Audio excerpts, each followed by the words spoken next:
সর্বশিক্ষা অভিযানটা শুরু হয়। এর যে মূল উদ্দেশ্য, তাহলে মূল উদ্দেশ্য ছিল প্রাথমিক শিক্ষায় সার্বজনীনতা অর্জন করা।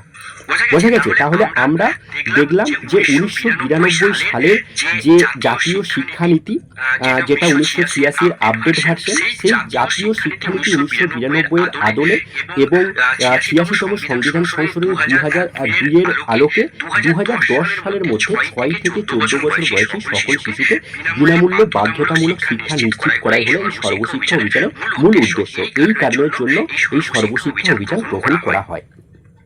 আমরা এর পরে দেখব এই সর্বশিক্ষা অভিযানের যে মূল উদ্দেশ্য, সেই উদ্দেশ্যগুলো দেখব। এখান থেকে তোমাদের কিন্তু প্রশ্ন জিজ্ঞাসা করে। দেখো, প্রথম যেটা আছে বলা হচ্ছে সার্বজনীন প্রবেশাধিকার, অর্থাৎ 6 থেকে 14 বছর বয়সী সকল শিশুর জন্য মানসম্মত প্রাথমিক শিক্ষার সুযোগ তৈরি করা। কেন এখানে 6 থেকে 14 বছর বলা হচ্ছে? তার কারণ এখানে